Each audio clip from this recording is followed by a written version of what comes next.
जय श्री राम दोस्तों।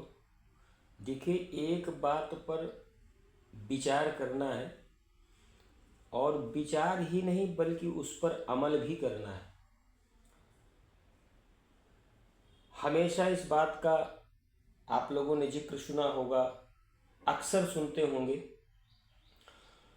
कि जब माताओं से लड़ाई होती है हम और आप लोगों की, घरों में अक्सर माताओं से, बहनों से, पत्नियों से लड़ाइयाँ हो जाती हैं, तो हमारे मुंह से अक्सर ये निकल जाता है कि आप निकल जाओ हमारे घर से, ये घर आपका नहीं।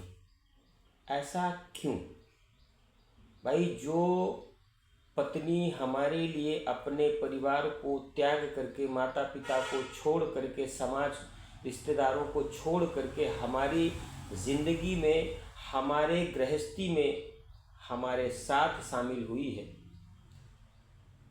उसकी ये जगह है समाज के अंदर? ऐसा नहीं। देखिए, बेटियां, बहनें, बहुएं और माताएं, ये समाज का वो हिस्सा है जहाँ से समाज उत्पन्न होता है। ये शक्तियाँ हैं, और जब हम शक्तियों की अवहेलना करने लग जाएंगे तो हम कमज़ोर हो जाएंगे, नाकारा हो जाएंगे। व्यंग्यात्मक भाषा में यदि बोल दिया जाए, जिसको नपुंसकता कहते हैं, यदि शरीर के अंदर बल नहीं होगा, शक्ति नहीं होगी, ताकत नहीं होगी, तो उस व्यक्ति को क्या कहा जाएगा? अब आप लोग बता सकते हैं, समझदार हैं। मेरे कहने का तात्पर्य ये है साथियों कि जिस माँ ने हमको जन्म दिया है, जिस पत्नी ने हमारे घर को संजोया है, स्वर्ग जैसा बनाया है, और जिस बहन ने राखी बांध करके हमारी कलाई को मजबूत किया है, और जिस बेटी ने हमको पिता होने का हक दिया है, उनके साथ ऐसा दुर्व्यवहार ना हो तो ज़्यादा अच्छा है। दूसरी बात, देखिए, जो पत्नी पूरे समाज को छोड़ करके हमारी ज़िंदगी में आती है, हमको बाप बनने का सुख प्रदान करती है, हमारे वंश को आगे बढ़ाने का जरिया बनती है, और उसी से जब हमारा झगड़ा हो जाता है किसी कारणवश, तो हम फटाक से उसको कह देते हैं कि निकल जा तू हमारे घर से, ये तेरे बाप का घर नहीं। तो दोस्तों, ये बड़ी ही निंदनीय बात है।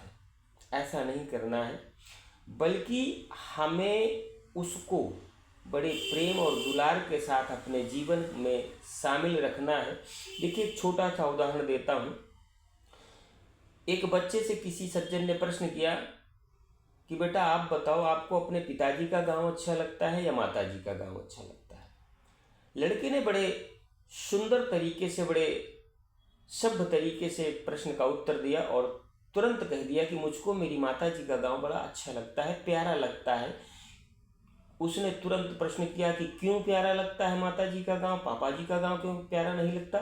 लड़के ने तुरंत उत्तर दिया और कहा कि मुझको मेरे माताजी के गांव में सभी मेरी मम्मी के नाम से जानते हैं कि फलानी दीदी का लड़का है। अब बताइए, जब बच्चों के अंदर इतने सुंदर विचार हैं अपनी माताओं के लिए, बहनों के लिए, बेटियों के लिए, तो हम बुजुर्ग लोग, सयाने लोग उस व्यवहार से वंचित क्यों हैं?